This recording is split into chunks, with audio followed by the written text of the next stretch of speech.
Hello, you all.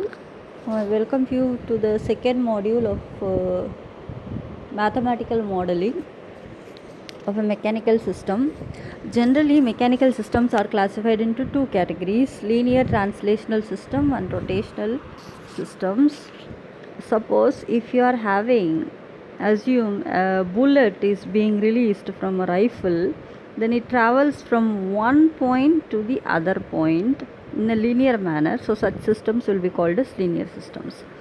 But on the other hand, if you take the case of a motor or a generator, it will be having a shaft which is of fixed axis and it rotates. So such systems are called as rotational systems.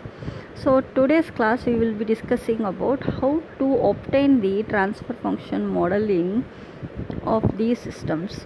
I have already told you, suppose if you have having any systems, then you are to idealize it depending upon the study or the analysis that you are going to make. Then you are going to obtain a physical model. Then you are going to apply the basic physical laws depending upon the system, obtaining finally a mathematical expression that is usually called as a mathematical model. So if you are going to analyze for the transfer function of the linear mechanical system, you should know that there are three elements that are actually describing the various phenomena that happens in your mechanical system. First one is mass. So mass is nothing but actually a particle of mass or a linear approximation of the mass of a body that is around the center of mass, and the pictorial way of representing is by this diagram, which shows mass here, and it has two ends. One end is reference fixed, from the other end you will be measuring the force. This is a force, that is a measured variable, and x represents your displacement. Now for this mass element, if you want to write down the formula for force, we are going to use up the equation F is equal to m into A. F represents force again, m represents your mass element, and x represents your displacement. For example, if you consider a table as a mass element, if you apply some force, it will try to move. So that movement is displacement, and the applied force is in the side. So generally by this equation, you know that acceleration is equal to the ratio of change of velocity. Velocity is the ratio of change of displacement. So F is equal to m into d squared x by dt squared. This is an important equation that you should remember. Suppose the second element, if you consider, that is your spring element, the pictorial representation is like this. K is representing the stiffness constant. Here two displacements are involved, x1 and x2. This spring actually represents your elastic deformation in your mechanical system. That may be a compression or it may be a extension. It's like a rubber band. So how to obtain the force equation is by these two equations. There are two displacements involved.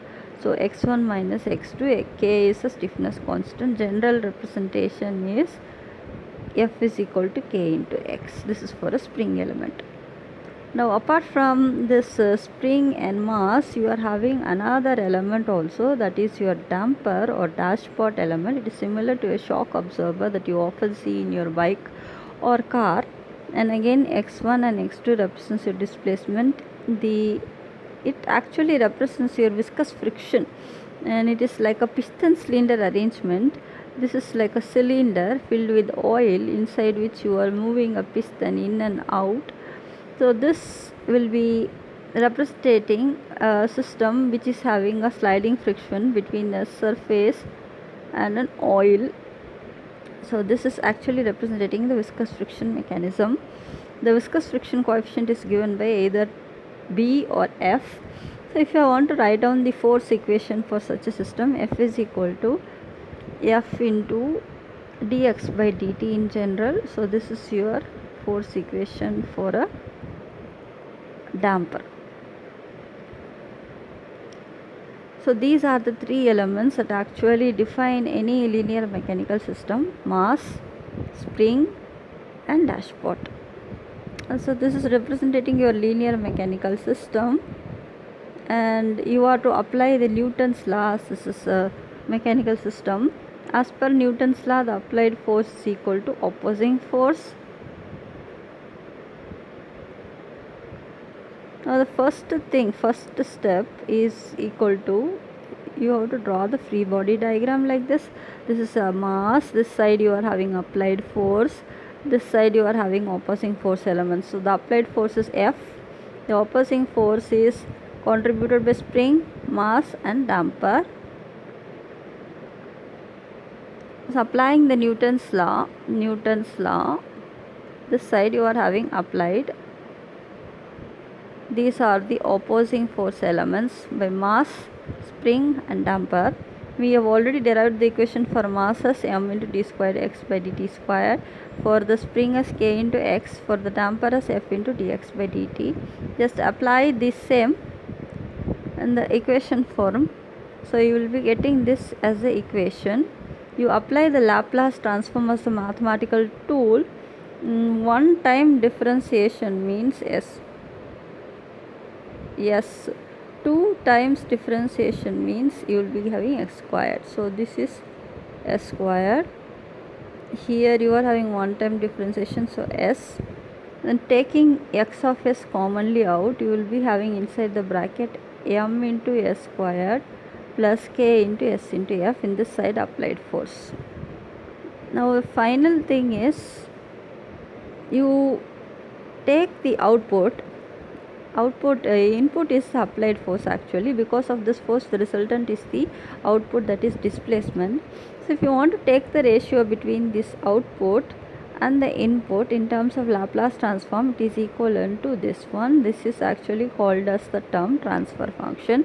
This relates your input to output. Now this is how you will be obtaining a mathematical model, an expression which relates input and output, and that is called as your transfer function. And this is obtained by applying Laplace transform to the differential equation that you have got.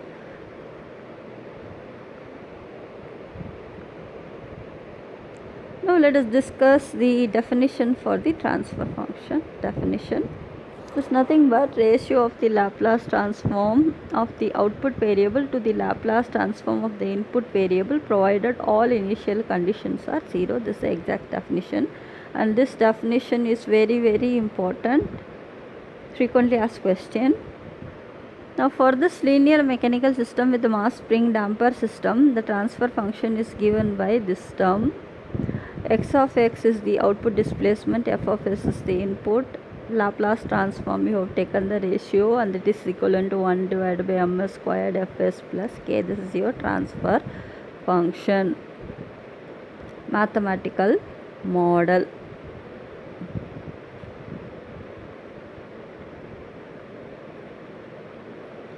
Now this mathematical model you have obtained by having this equation, which is your second order differential equation, linear differential equation. Here m, f and k are constants actually, they are not depending upon anything. That's why it is called as linear time invariant system, LTIV. But on the other hand, if you are having all the coefficients of differential equation as a function of some independent variable, then it will be called as linear time variant, LTV. The remaining things, how to derive the transfer function in the same way for a mechanical rotational system, we will discuss in the next class.